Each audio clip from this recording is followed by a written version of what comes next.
Ancient Rome's housing crisis. Why living in the world's greatest city was a nightmare. Imagine paying half your salary to live in a cramped apartment where the toilet is a public latrine 3 blocks away, there's no glass in the windows, and your upstairs neighbors regularly dump their garbage out the window onto your head. Welcome to housing in ancient Rome, where even senators sometimes couldn't afford rent. The world's first skyscrapers were death traps. Picture this.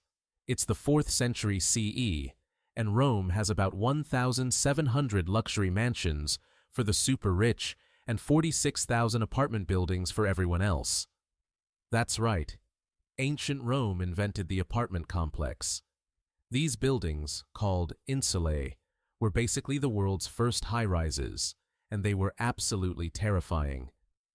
Your typical insula was 3 to 4 stories tall, sometimes 5 to 6 if the builder was feeling really ambitious or really greedy. The rich people lived on the ground floor in spacious apartments that might have shops attached. Everyone else got crammed into smaller and smaller spaces as you went up. The higher you lived, the worse it got. Top-floor apartments were so cramped that the poet Martial complained he couldn't even stand up straight in his room. It was literally under the roof tiles. Some of these places were so tiny and cold that Martial joked even Boreas, the god of the north wind, wouldn't want to live there. No plumbing? No problem. Actually, huge problem. Here's where it gets really fun. Only the ground floor apartments had running water and sewage connections. Everyone else? You got to carry water up multiple flights of stairs and either walk to public toilets or get creative. And by get creative, I mean Romans regularly threw their waste out the windows.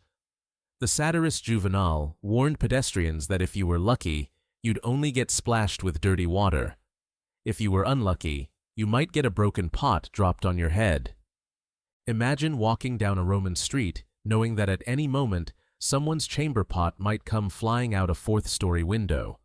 That's not urban living. That's urban warfare.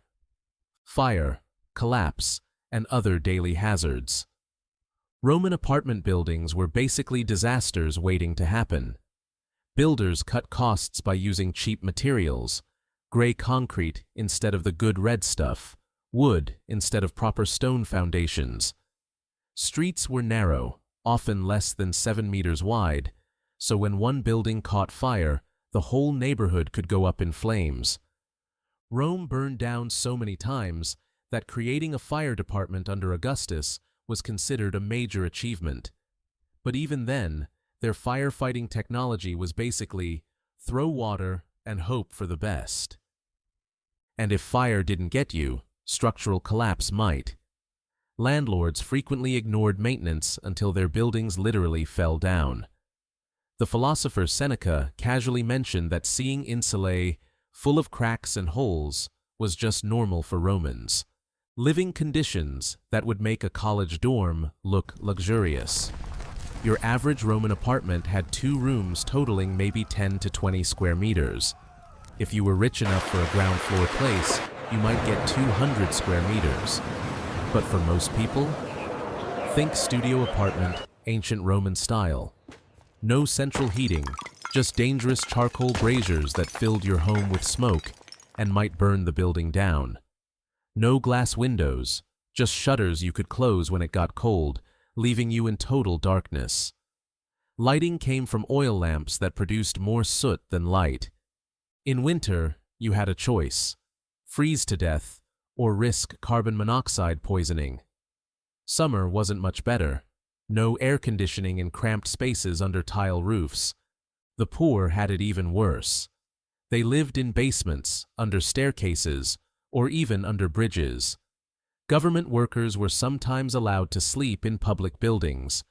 Imagine your office being your only housing option. Rent that would make modern New Yorkers weep. Roman rent was absolutely brutal.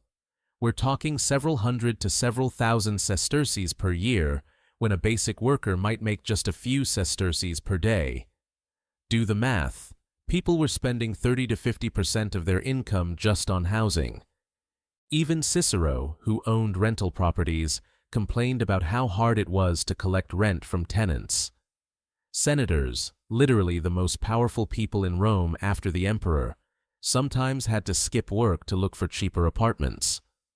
The housing crisis got so bad that Julius Caesar had to issue rent relief, exempting people from payments if they paid less than 2,000 sesterces in Rome, or 500 in the suburbs. Ancient Rome had rent control, crime, chaos, and urban survival. Living in an insula meant living with constant crime. Break-ins were so common that ancient sources treat them as routine. Your neighbors might be anyone from struggling artisans to complete criminals. Privacy? Forget about it. Thin walls meant you heard everything your neighbors did. Safety? Non-existent. Quality contro.